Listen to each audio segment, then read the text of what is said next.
सैकड़ों मौतें हुई है, इन फ्यूचर हज़ारों लाखों मौतें होने वाली है। प्लस ये समझिए कि आपके शहर का यूथ खत्म होने वाला है। खेतों में जो किसानों के बच्चे काम कर रहे हैं, वो बच्चे आने वाले टाइम में रहेंगे नहीं काम करने के लिए। अभी एग्जिस्टिंग एमएलए की तो समस्या है कि वो लोगों से मिलते ही नहीं है जी, वो अप्रोचेबल ही नहीं है। शायद अभी तक आज आप रिकॉर्ड कर रहे हो जिस टाइम, उससे अभी तक वो सिरसा में शायद आए ही नहीं है। राजनीति का मतलब गंदी राजनीति नहीं होती। अगर सही मायने में पॉजिटिव मीनिंग लिया जाए तो राजनीति मतलब नीति नियम से राज करना। अगर आप नीति नियम से राज करना चाहते हो तो आपको ये सब चीज़ें देखनी पड़ेगी कि हमारा भविष्य बच्चों का कैसा होने वाला है। कि मैं चाहता हूँ कि मैं जब मरूँ तो नज़र मिला के मर सकूँ, बेटा ये सब तमाशा हो रहा था और मैंने इसके लिए आवाज़ उठाई। कुछ बदल पाया तो फ़ख्र से बोलूँगा कि मैंने बदला, और अगर नहीं बदल पाया तो मैं नज़र जरूर मिला पाऊँ, बेटा मैंने। जिसके पास फालतू 2 नंबर का पैसा है वो पैसा बांटे और लोग उसको खुले हाथ ले। लेकिन अगर वो अपने बच्चों से प्रेम करते हैं, अगर वो सच में अच्छे माँ बाप बनना चाहते हैं तो ऐसे कैंडिडेट को वोट ना दें, बिकॉज यही कैंडिडेट्स आपके बच्चों का भविष्य और आपका भविष्य खत्म कर रहे हैं। नमस्कार दोस्तों, आपका द हिंट में स्वागत है। दोस्तों, हरियाणा में विधानसभा तारीख का ऐलान हो चुका है और 1 अक्टूबर को हरियाणा में चुनाव होंगे, 4 तारीख को हरियाणा में नतीजा आएंगे। तो हरियाणा की राजनीति किस तरफ मोड़ लेती है, क्योंकि अब की बार हरियाणा की राजनीति में देखने वाली बात है कितने युवा और कितने निर्दलीय कैंडिडेट तो हरियाणा की राजनीति में आते हैं। इस समय हम मौजूद हैं सिरसा की विधानसभा सीट पर, जहां हमारे साथ एक आज़ाद उम्मीदवार सीए दरवेश स्वामी हैं, जिनसे बातचीत करेंगे कि राजनीति में आने का क्या मकसद है उन्हें और क्या कारण वह राजनीति में आ रहे हैं। तो सबसे पहले आप एक पढ़े लिखे युवा और सीए होने के बावजूद राजनीति में किस तरह है? सबसे पहले तो नमस्कार विपिन जी, आप अपने चैनल पे मुझे अपनी बात रखने का मौका दे रहे हैं। और देखो सर, जैसे आपने बोला कि सीए पढ़े लिखे होना वो ठीक है, सीए होना मेरी आजीविका कमाने का साधन है। और सीए होने के साथ साथ हम एक पारिवारिक व्यक्ति भी हैं, हमारे घर में बच्चे हैं, हमें पेरेंट्स भी अच्छा होना चाहिए, हमें समाज का अच्छा नागरिक भी होना चाहिए।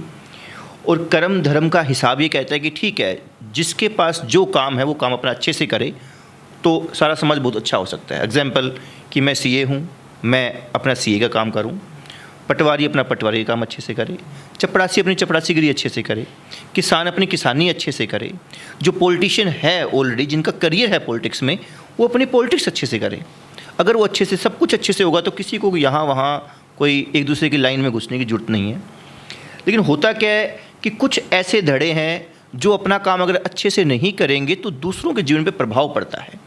जैसे मान लो बिजनेसमैन है, एक बिजनेसमैन अगर अपना बिजनेस अच्छे से नहीं चलाएगा तो उसकी दुकानें नहीं चलेगी अच्छे से, उसका नुकसान उसको खुद को है, उसके परिवार को नुकसान है। लेकिन वहीं अगर पॉलिटिशियन अगर अपना काम अच्छे से नहीं करेंगे, जिनको एक रिस्पॉन्सिबिलिटी दी गई है देश को, शहर को, गाँव को, मोहल्लों को संभालने की, अगर वो अच्छे से नहीं संभालेंगे तो जनता उससे प्रभावित होती है। जैसे मान लो सरकारी अफसर है, पटवारी है, पटवारी अगर अपना काम अच्छे से नहीं करेगा तो जनता उससे पीड़ित होगी। तो बात ये कि जो कुछ धड़े ऐसे हैं जिनका जनता पर प्रभाव पड़ता है, वो अपना काम अच्छे से नहीं कर पा रहे हैं।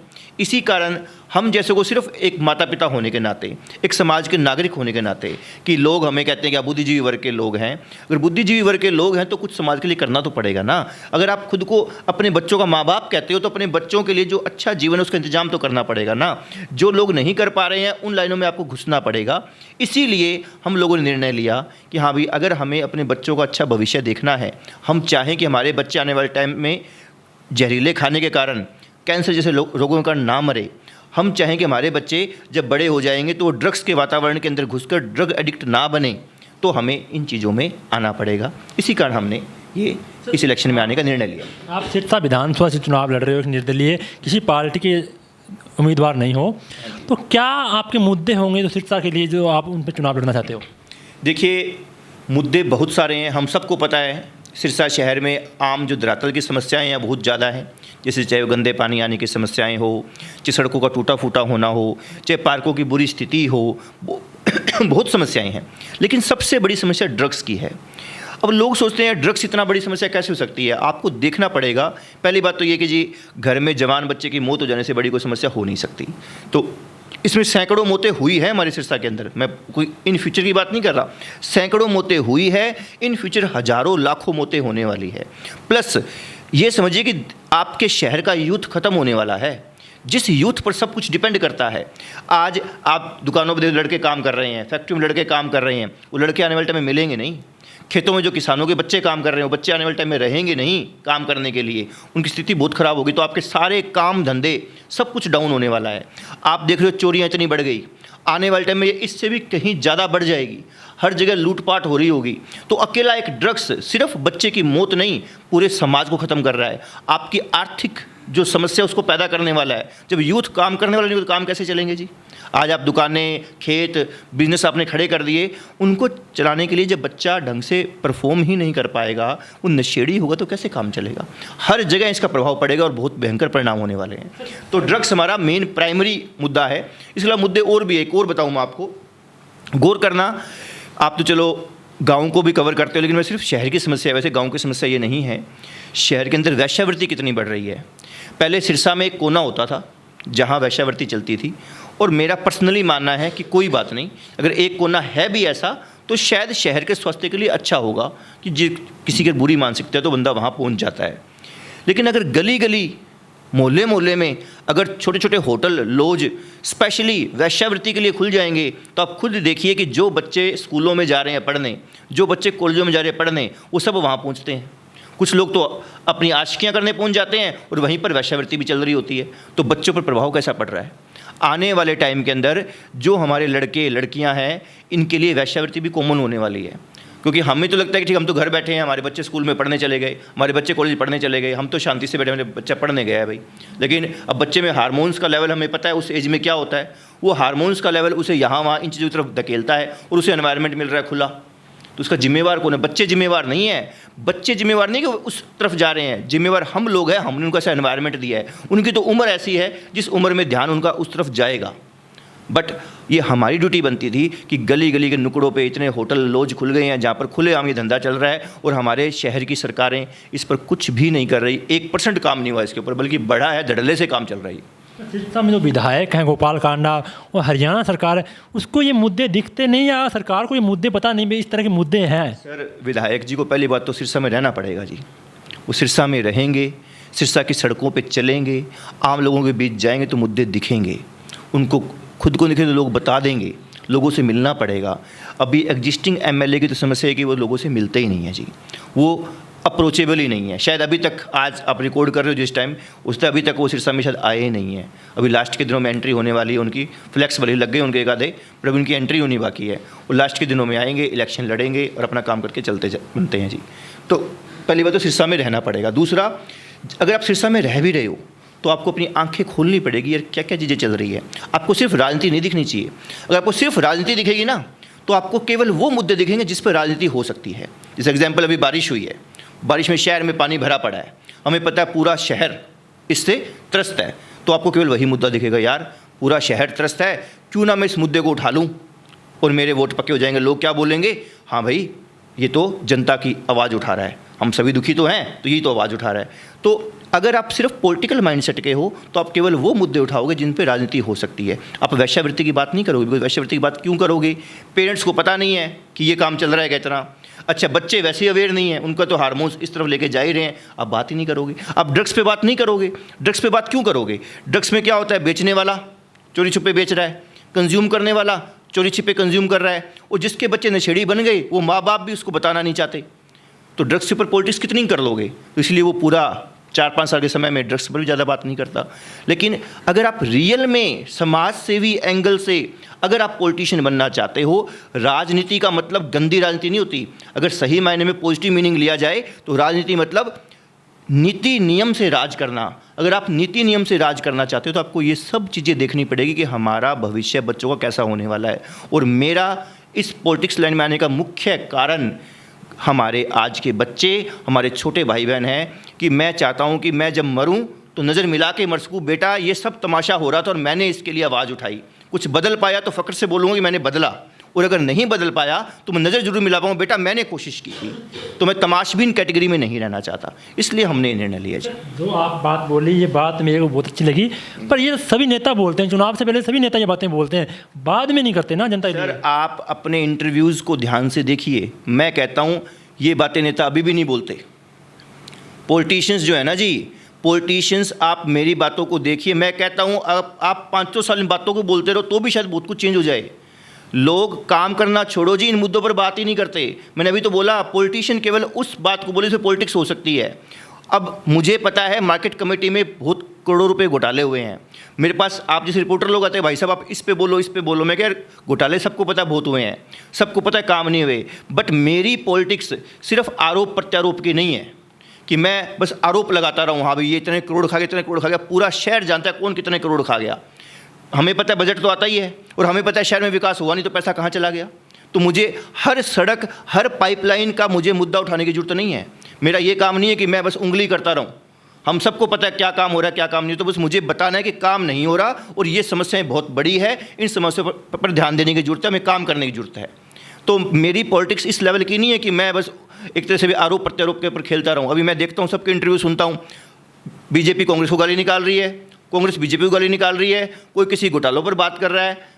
हमारा ऐसा काम नहीं है। हमें पता है क्या गलत है क्या सही है, हमें गलत पर काम करना है, उसको सही करने की कोशिश करनी है। सर आप अपने चुनाव को किस तरह देखते हो, कहाँ आप इस चुनाव में खड़े हो अभी? सर बहुत अच्छी पोजीशन पे खड़े हैं। देखिए हमारा कोई पॉलिटिकल बैकग्राउंड नहीं था। हमारे माँ बाप दादा दादी, कोई नाना नानी या फिर हमारे यार दोस्त भी इवन कभी भी किसी भी राजनीति से संबंध नहीं रखा हम लोगों ने। हम बिल्कुल अभी हमने 1 अप्रैल 2024 को डिसीजन लिया था कि हमने पॉलिटिक्स में आना है, हमने विधानसभा के चुनाव लड़ने हैं। उस समय एमपी के चुनाव ड्यू थे मई महीने में, तो हम लोगों ने पब्लिकली इसको जाहिर नहीं किया। तो ये समझिए कि हम 1 अप्रैल 2024 को ही पॉलिटिकल माइंडसेट से हमने क्या है इसमें सोचा है। तो इससे पहले हम कभी इस लाइन में थे नहीं, फिर भी आज शहर के लोग हमें बहुत प्यार दे रहे हैं। हमें स्टार्टिंग में एक्सपेक्ट नहीं किया था लोग इस बात को समझ पाएंगे, लेकिन अब लोग समझ रहे हैं। हमें इतनी बात पता लग गई कि लोग भी भरे पड़े हैं। लोग चाहते हैं कि ऐसा कोई चेहरा आए और वो हमारे साथी के रूप में मतलब एक अकेला दरवेश आज इलेक्शन नहीं लड़ रहा। मुझे हमेशा फील होता है कि मैं स्टार्टिंग में अकेला डिसीजन लिया था मैंने कि यार इलेक्शन लड़ना है, डर भी लग रहा था कि यार किसके सामने लड़ने जा रहा हूँ। अब पता लगा मैं अकेला नहीं लड़ रहा, हज़ारों लोग हमारे साथ जुड़ रहे हैं, सैकड़ों लोग हमारे साथ जुड़ रहे हैं जो मुख्य सहयोगी के तौर पर हमारे साथ आ रहे हैं।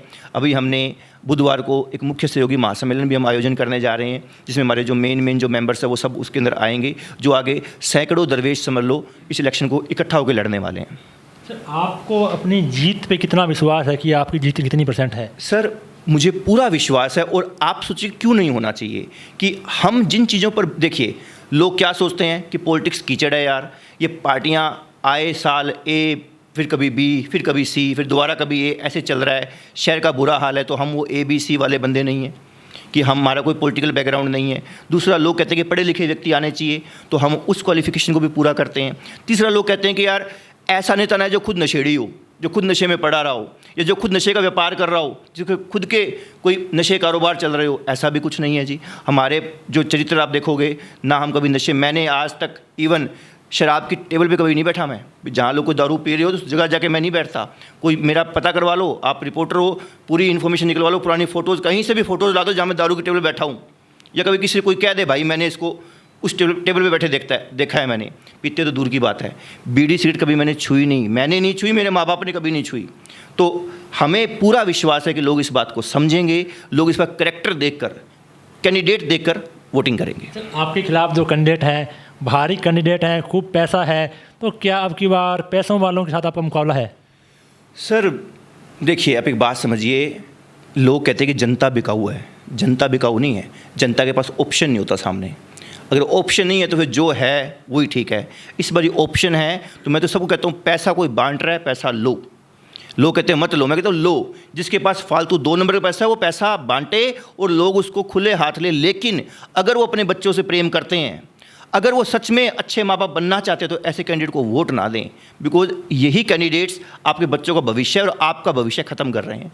तो पैसा उनका बंटना चाहिए। मैं कहता हूँ इस बार डबल बांटो, 2000 वोट है, 5000 वोट पर वोट कर दो, खूब बांटो पैसा। लेकिन जनता इस बात को समझ चुकी है, इस बार पैसे लेकर भी उनको वोट नहीं देने वाली, ये गारंटी है। अब जो मर्जी ताम झाम जितना मर्जी खड़ा क्रिएट कर दो, कुछ भी नहीं होने वाला जी। सर आपने बहुत से मुद्दों पे बात की, क्या एक मैं आपसे सवाल पूछना चाहूँ, मुद्दों आप चुनाव हार जाते हो बाई चांस, चुनाव हारने के बाद भी आप इसी तरह मुद्दे उठाओगे? इसी तरह नहीं सर, बाई चांस आप चुनाव हार जाते हो तो क्या आप इसी तरह मुद्दे उठाओगे या समाज के अंदर इसी तरह रहोगे या घर बैठ जाओगे? देखिए सर, पहली बात तो हम चुनाव नहीं हारेंगे, फिर भी चलो मैं आपकी बात मान लेता हूँ। आपके तो बाई चांस हार गए, अगर हार भी गए तो पहली बात तो ये समझिए कि हमें बिल्कुल भी निराशा नहीं होगी। मुझे 1% निराशा नहीं होगी। मेरा आज जो मन में खुशी है इस काम करो, उतनी खुशी कल को भी रहेगी। सिर्फ इतनी बात है कि लेट सपोज 1.5 लाख वोट पड़े सिरसा विधानसभा में, 1/1.5 लाख कितना हिस्सा बनता है? मुझे दर्द केवल इतना है, बाकी सब लोग भी हारे हैं। 1,49,000 बटा में 1.5 लाख, जितना बड़ा हिस्सा है वो सब लोग भी हारेंगे। कोई माने चाहे ना माने, मुझे पता है सबके बच्चों का भविष्य आने वाले टाइम में अंधेरे में है। ये जो लोग समझ नहीं रहे ड्रग्स को, आज हमारी एज, मैं 35 साल का हूँ, आप भी शायद 25-30 साल की एज के आप होंगे। हम सब लोग क्या है हट्टे कट्टे आज खड़े हैं ना, हमारे बच्चे खड़े हो नहीं पाएंगे। आप देखिए आपके बच्चों को आप अपने हाथों से जहर दे रहे हो, खाने पीने में हर चीज़ में जहर है, उस पर कोई काम नहीं हो रहा। बच्चे आने वाले टाइम ड्रग्स के एडिक्ट बनेंगे ही बनेंगे। ये सब चीज़ें अल्टीमेटली आपकी आने वाली पीढ़ी को बिल्कुल ख़त्म करने वाली है। मुझे वो चीज़ दिख रही है और आप लोगों ने नहीं देखी, और फिर आपने किसी और को जिता दिया। किसको जिताया? वही लोग जो आज तक पॉलिटिक्स में रहे हैं, वो पार्टी ए, पार्टी बी, पार्टी सी वाले जो लोग हैं। मुझे हटाकर आपने उनको जिताया, तो आपने अपने बच्चों के भविष्य के साथ खिलवाड़ किया है। तो हार मेरी नहीं होगी, पूरे सिरसा की हार होगी, और ये बात लोग समझ रहे हैं। और फिर भी आप कह रहे हो हार गए, तो मुझे कोई दर्द नहीं है। मेरा दर्द तो 1/1.5 लाख, बस इतना है। सर मेरा पूछने का मकसद ये था कि हारने के बाद आज जिस तरह मुद्दे आप जनता भी उठा रहे हो, इसी तरह आगे उठाते रहोगे मुद्दे? सर हम पहले भी उठाते रहे हैं। आप गौर करिए, आप मेरा प्रोफाइल जाके चेक कीजिए। ठीक है, मैं पॉलिटिशियन नहीं था, पॉलिटिक्स हमने 1 अप्रैल 24 को सोची, लेकिन इससे पहले आप मेरा प्रोफाइल चेक करिए। 2018-19 से लगभग हमने लगभग सिरसा में 70 से 80 कैंप जरूर लगाए होंगे सभी गाँव में। उस टाइम हमें विधानसभा का नहीं पता था, तो मैनाखेड़ा गाँव भी चले गए, जो शायद सिरसा विधानसभा में नहीं आता, इलाहाबाद में आता है। जहाँ हमें मौका मिला हर मोहल्लों में हमने हेल्थ चेकअप कैंप लगाए, फ्री हेल्थ कैंप लगा रहे हैं। एवरेज आप एक कैंप के अंदर 200 की ओपीडी मान लो, अब 60 कैंप पकड़ लो, 60 गुणा में 200 करो जी, 12,000 पेशेंट्स को हमने फ्री में दवाइयाँ बांटी है, हमने उनका इलाज किया है। बट हाँ, वहाँ जाके मैं यूँ हाथ जोड़ के खड़ा नहीं हुआ कि मुझे वोट नहीं लेने थे। तो हो सकता है वो लोग भी मुझे ना पहचाने, उनको याद है कि कैंप जरूर लगा था। हमारे पास भी फ़ोटोज़ पड़ी है, हमारे पास भी रिकॉर्ड पड़ा है। हमने ड्रग्स के ऊपर सबसे बड़ा सिरसा का अवेयरनेस कैंपेन चलाया, किसी ने नहीं चलाया इस लेवल के ऊपर। हमने इलाज भी किया लोगों का, इलाज का हमारे पास रिकॉर्ड है। ठीक है, अभी 30-35 लोगों को हमने ठीक किया, 70-80 को एडमिट करवाया। इसके अलावा जो अवेयरनेस फैलाई, इतने सारे पेरेंट्स को जगाने का काम किया, बच्चों को जगाने का काम किया, उसको तो आप माप भी नहीं सकते। तो हम धरातल पर हमने काम किया। जब ये जो स्मोक आता है ना, जब धुआं प्लस धुंध मिक्स होती है, उस पर हम वीडियोज़ बनाते हैं, कुछ अवेयरनेस का चलाने का काम करते हैं। हर धुंध में, फोग में हम रिफ्लेक्टर्स लगाने का काम करते हैं व्हीकल्स के ऊपर, हाँ भी एक्सीडेंट से बचें। तो वहाँ पर भी कुछ जाने शायद हमने बचाई होगी, भगवान देखता होगा। मैं कहता हूँ एक एक्सीडेंट तो जरूर बचाया होगा। हमने लगभग हर बारी 3 से 4 हज़ार रिफ्लेक्टर लगाते हैं व्हीकल्स के, तो एक एक्सीडेंट तो जरूर बचा होगा हमारे कारण। तो हमने काम किया, लेकिन बात यह है कि हमने एज ए पॉलिटिशियन नहीं किया, हमने एज ए समाज सेवी काम किया। जनता को हमें अब जगाना क्यों पड़ा, मुझे इतने सारे पोस्टर्स होर्डिंग्स क्यों लगाने पड़े? बिकॉज लोग क्या है, जो पॉलिटिक्स खेल रहे हैं उनको ज़्यादा जानते हैं, हम जैसे को नहीं जानते, बिकॉज हम गए नहीं उस एंगल से। तो इसलिए हमें सारी प्रचार प्रसार करना पड़ा। लेकिन आप ये नहीं कह सकते कि हमने पहले काम नहीं किया। हमने जो पहले काम किया वही हम आगे करेंगे। आपका क्वेश्चन रिपीट कर दूं, आप कहते हैं अगर हार गए तो भगवान ना करे हमारे, बिकॉज सारी सिरसा की हार होगी। लेकिन फिर भी अगर हार गए तो हमें हमारा काम ऐसे ही करना है। हम आगे भी वो पॉलिटिक्स नहीं करेंगे, ये एमएलए काम नहीं कर रहा जी, ये ऐसे है वैसे, हम कभी आरोप प्रत्यारोप नहीं करेंगे। हाँ, इलेक्शन के समय में जब डिक्लेयर हो गया, लास्ट के 1-2 महीने भले ही बात कर लें कि देखो जी ये काम नहीं हुए इसलिए हम आए हैं, हम हमारी समाज सेवा आगे भी जारी रखेंगे। आप पढ़े लिखे एक सीए हो, तो राजनीति में जब युवा आता है तो उसको कहा जाता है कि गंदी चीज़ है, यहाँ नहीं जाना चाहिए इसके अंदर। तो आपको और युवाओं को क्या आप संदेश देना चाहते हो कि राजनीति में आए या ना आए? मैं सभी युवाओं को कहना चाहूँगा, भाई पॉलिटिक्स बहुत गंदा कीचड़ है, हमें इसको साफ करना है। अगर यही कीचड़ हमारे सिर पर राज करता है, हर चीज़ हमारे जीवन का 95% हिस्सा यही कीचड़ निर्धारित करता है, चाहे आपके यहाँ चीज़ों के प्राइस हो, टैक्सेस हो, सड़कें हो, हर चीज़ पे इस पॉलिटिक्स का असर है। तो हमें हमारी ड्यूटी बनती है, अगर हमें भगवान ने जान दी है, आप युवा हो ना, इस टाइम आपके दिमाग में सबसे ज़्यादा पावर है। युवा के दिमाग में मेंटल पावर बहुत ज़्यादा होती है, फिजिकल पावर बहुत ज़्यादा होती है। अगर आपने अपनी शक्तियों का यूज़ करना है तो इस कीचड़ को साफ़ करने का हमारा काम है, और कीचड़ को साफ़ करने के लिए हमें कूदना पड़ेगा। इसी सोच के कारण मैंने एंटर किया है, वरना अपना अपना तो हर कोई सोच लेगा जी, बट अपने अपने सोचने से समाज सही नहीं होता। आप अपना घर कुछ हद तक ठीक कर पाओगे, समाज का प्रभाव आपके घर में एंटर होगा ही होगा, घुसेगा ही घुसेगा। अब मैं सिरसा की बात करता हूँ। सिरसा में पिछले 5 साल से एक मुद्दा बहुत ज़्यादा चल रहा है मेडिकल कॉलेज का। आज तक मेडिकल कॉलेज नहीं बना, तो क्या जो पार्टियां या जो नेता आते हैं चुनाव के समय वादे करते हैं, बहुत बड़े बड़े वादे होते हैं उनके, हम ये करेंगे हम ये करेंगे, बाद में वो करते नहीं। तो क्या लोगों को सोचना होगा कि उनको वोट देना है नहीं देना, या फिर आप जैसे जो पढ़े लिखे युवा इस राजनीति के अंदर आ रहे हैं उन्हें वोट दें? देखो सर, अब मान लो मैं अभी एमएलए कैंडिडेट हूँ, मैं आपको बिल्कुल वादा नहीं करूँगा कि मैं मेडिकल कॉलेज बनवा दूंगा। ये बेवकूफ़ी की बातें हैं सर। लोग बिजनेस चलाते हैं अपने जी। इस जगह मेडिकल कॉलेज डिक्लेयर कर दिया, वहाँ प्रॉपर्टी के रेट बढ़ गए, पता लगा फलाने पॉलिटिशियन की प्रॉपर्टी है, रेट बढ़ गए, अपने सौदे कर लिए, फिर दोबारा कहीं और डिक्लेरेशन हो रही है कि यहाँ नहीं, यहाँ से यहाँ शिफ्ट कर दिया, वहाँ फिर रेट बढ़ गए। ये इनके अपने धंधे चल रहे हैं। मेरा क्या कहना है, मेडिकल कॉलेज बाद में बारी आए, ठीक है, बनाओ अच्छी। मैं ये नहीं कह रहा बनाना नहीं चाहिए, बिल्कुल बनाना चाहिए। मेरी बात को पॉजिटिवली समझना आप। पॉजिटिवली आप ये समझो कि जो अभी कॉलेज खुले हुए हैं, CDL यूनिवर्सिटी चल रही है, BCom, MCom, BA, MA, ये सब डिग्रियाँ वहाँ बन रही है, BSc, MSc डिग्रियाँ बन रही है। पहले आप उनको ठीक करो जाके। आप चेक करो कितने MA, इतने MCom, इतने MSc बच्चे बाहर निकल रहे हैं। सरकार लिख लिख के दे रही है कि आप मास्टर इन कॉमर्स हो, आप मास्टर इन साइंस हो, मास्टर की डिग्री दे रही है, बट उनके पास जॉब नहीं है। इसका मतलब मास्टर है नहीं। अगर सच में कोई चीज़ किसी में मास्टरी करके निकला है ना, तो उसको वो काम इतना अच्छे से आएगा कि वो अपना रोज़गार ढूंढ ही लेगा। सरकारी नौकरी मिल जाएगी, सरकारी नौकरी नहीं है तो प्राइवेट मिल जाएगी, नौकरी नहीं करनी तो अपना कुछ कर लेगा। बट सच्चाई है, मैं कॉमर्स का बंदा हूँ, मुझे कॉमर्स के बच्चों को मैंने क्लोजली ऑब्जर्व किया है। बच्चे MCom की डिग्री लेकर आते हैं, उन्हें ना तो टैली आ रही होती, ना उन्हें कंप्यूटर आ रहा होता, और जो उसने सिलेबस पढ़ा है वो भी उसे ढंग से नहीं आ रहा होता। तो मेडिकल कॉलेजेस, नए कॉलेजेस बाद में खोलना, पहले जो बेरोजगारों की जो भीड़ निकाल रहे हो ना, उस पर ध्यान दो। अपनी जो कैलिबर है बच्चे का, कैलिबर बढ़ाने की बात करो, वरना 4 साल का बच्चा स्कूल में एडमिशन लेता है जी, और 20-22 साल का होकर निकलता है। अपनी जवानी, अपना बचपन सारा वहाँ खो के निकलता है। ना तो आर्थिक रूप से कामयाब हो सकता खोने के बाद में, और ना ही वो इवन नैतिक रूप से भी आप उसमें संस्कार नहीं डालते। नैतिक शिक्षा नाम की शिक्षा है, स्कूल कॉलेजों में आजकल पढ़ाई नहीं जाती। तो बच्चा संस्कारिक रूप से भी कोई ज्ञान नहीं लेके निकला, और ना ही उसने कोई आध्यात्मिक ज्ञान लिया स्कूल कॉलेज में, ना ही उसने कोई आर्थिक ज्ञान लिया।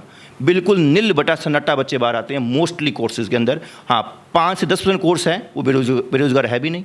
बताओ डॉक्टर्स कहाँ बेरोजगार है? बताओ IIT के इंजीनियर कहाँ बेरोजगार है? JCD के इंजीनियर बेरोजगार हैं, लेकिन IIT वाले इंजीनियर बेरोजगार नहीं है, CAs बेरोजगार नहीं है। तो 5-7% लोगों को छोड़ दो, बाकी सभी जो डिग्रियाँ बन रही है, आप इन पर काम करो, आप इस क्वालिटी को बढ़ाओ, तभी फ़ायदा है। नए कॉलेज बाद में खोलना, पहले पुराने जो कॉलेज स्कूल है उसकी क्वालिटी पर ध्यान देना चाहिए। आपने बात की नशे की, चलो नशे की एक बात को साइड में रख के, आपके मुद्दे कौन से शिक्षा के लिए आपके ध्यान में जो मुद्दे हैं, ये काम शिक्षा में मैं विधायक बनता हूँ तो करूँगा, नशे से हटकर? देखो जी, विधायक बनते ही सबसे पहले मुझे क्या करना है, नशे से हटके बता रहा हूँ मैं आपको, ठीक है, ड्रग्स का तो इशू है ही है। जो एग्जिस्टिंग बेरोजगार बच्चे हैं, जो देखो नशा भी क्यों हो रहा है, बेरोजगारी के कारण हो रहा है कि लोग बच्चे फ्री घूम रहे हैं, हम उनके लिए तकनीकी शिक्षा का काम करेंगे।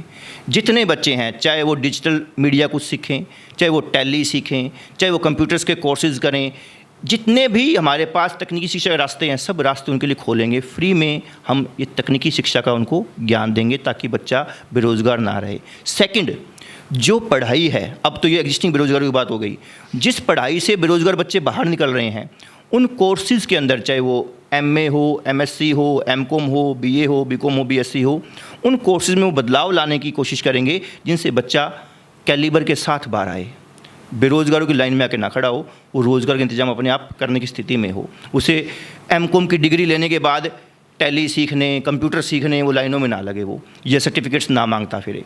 इसी एक्चुअली क्या, बच्चों को कुछ आता नहीं है, इसलिए हर बच्चा क्या सरकारी नौकरी की ट्राई करता है। उसको पता है कि सरकारी नौकरी में कुछ ज़्यादा आना ज़रूरी भी नहीं है, नौकरी पक्की हो जाएगी। उसको अपने भरोसा तो उसको है नहीं, उसको ये तो मन में भरोसा ही नहीं है कि मैं कोई काम कर सकता हूँ, क्योंकि उसने कुछ सीखा ही नहीं, सिर्फ किताबें रटी है।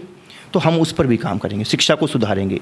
तीसरा, लोग कहते हैं जो शहर के बाकी मुद्दे हैं, सड़कें ठीक होना, जल भराव की समस्या, गंदा पानी आने की समस्या, बिजली की समस्या, आवारा पशु की समस्या, मेरा पूरे सिरसा को कहना है कि ये समस्याएं तो MLA के लिए बड़ी बेसिक लेवल की चीज़ थी। जैसे मैं बीइंग ए CA हमेशा कहता हूँ कि हाँ भी आप रिपोर्टर हो, मैं CA हूँ, हम सुबह नहा धो के अपने काम पर आते हैं ना जी, और मैं ये डींग आँकूँ, हाँ भाई मैं बहुत अच्छा CA हूँ, मैं सुबह नहा धो के आता हूँ। आप बोलो क्या बकवास कर रहा है, दुनिया नहाती है। तो सेम MLA वाली चीज़ें MLA के लिए रोज़ नहाने धोने जैसे काम होने चाहिए ये वाले। सड़कें ठीक होना, पानी की सप्लाई ढंग से आना, लाइट की व्यवस्था सही होना, आवारा पशु गलियों में ना घूमना, ये उनके नॉर्मल मुद्दे थे। तो वो तो जो हमारे एग्जिस्टिंग MLA उन्होंने बेसिक काम भी नहीं किए, इसलिए जनता ने इनको MLA का मुद्दा बना दिया। ये तो कमेटी लेवल के मुद्दे हैं, मेयर लेवल के मुद्दे हैं। तो ये तो 100% बनते ही सही हो ही जाने चाहिए। बाकी जो मैंने अभी आपको बताया, एजुकेशन, ड्रग्स, खाद्य पदार्थों में जहर की मात्रा शामिल होना, इन सब पर भी हम बहुत आधारभूत तरीके से स्ट्रक्चर बनाकर तरीके से प्लानिंग के साथ काम करेंगे। एक आजकल जैसे हरियाणा बेरोजगारी में नंबर 1 है, वहीं गुंडागर्दी में हरियाणा नंबर 1 है। तो इस तरह के, अब आपने कहा डॉक्टर, इंजीनियर जो बनकर जा रहे हैं, उनके साथ भी अन्याय हो रहा है। आपने देखा कोलकाता के अंदर एक महिला डॉक्टर को जिस तरह मारा गया, जिस तरह उसके साथ रेप हुआ। तो क्या इन स्थितियों को बदलने के लिए सरकार को कुछ कदम उठाने पड़ेंगे या ये स्थितियाँ इसी तरह चलती रहेगी? सर, अगर आप ये जो रेप की जो आप घटना बता रहे हो, अगर आप इसको डीप से सोचोगे ना, आपको कई कारण दिखेंगे। ऐसा समाज, इतना गंदा समाज कैसे होता जा रहा है। हमारे घरों के ही वो लड़के नॉर्मल घरों के ही होंगे, कोई कहीं और से इंपोर्ट नहीं किए गए, कोई विदेशों से नहीं आए, वो हमारे घरों से निकले लड़के होंगे। वो इतने गंदे कैसे बन गए? एक तो मैं हमेशा कहता हूँ, आपको अपनी शिक्षा में आध्यात्मिक शिक्षा, संस्कारिक शिक्षा, नैतिक शिक्षा भी शामिल करनी पड़ेगी। 4 साल का बच्चा स्कूल में एंटर करता है जी, 20-22 साल का होकर निकलता है। वो उस समय स्कूल में एंटर करता है जब उसका मन बन रहा होता है। लेकिन हमारे सिलेबसेस के अंदर नैतिक शिक्षा नाम का सब्जेक्ट है, उस पर काम नहीं होता। सबसे पहले तो आपको वो गुरुकुल की तरह आपको उसमें संस्कार डालने पड़ेंगे बच्चे पर। बच्चे को पता होना चाहिए कि हाँ भाई, कौन सी चीज़ गलत है, कौन सी चीज़ गलत नहीं है। दूसरा जो मैंने अभी आपको वेश्यावृत्ति वाला एग्जाम्पल दिया, वो उसी का एक रूप है। बच्चों के सामने अश्लील सामग्रियाँ बहुत ज़्यादा मात्रा में नहीं होनी चाहिए।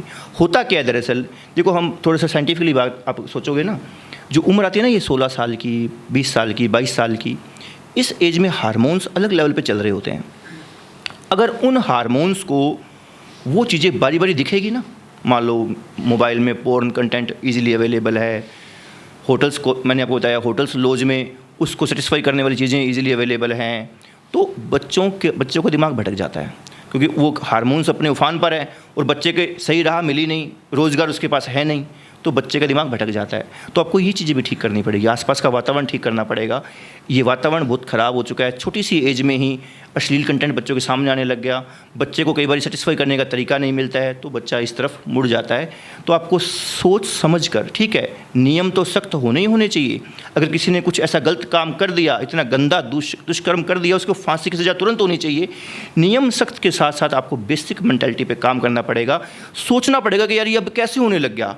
आज से 20 साल पहले तो इतनी दुर्गति नहीं होती थी, ये अभी इतने जानवर कैसे बनने लगे, तो जानवर की उत्पत्ति कैसे हुई, उस पर आपको सोचना पड़ेगा, उस पर आपको काम करना पड़ेगा। बहुत बहुत धन्यवाद आपका समय देने के लिए। धन्यवाद। ये हमारे साथ सिरसा से निर्दलीय विधानसभा चुनाव लड़ रहे हैं सीए दरवेज स्वामी हैं, जिनसे हमने बातचीत की और समझने का प्रयास किया कि सिरसा विधानसभा चुनाव होगा वह किन मुद्दों पे और किस तरह होगा, इनके क्या मुद्दे हैं जो ये हरियाणा विधानसभा जो चुनाव हुआ सिरसा, उसके अंदर अपने मुद्दे लेकर जाएंगे।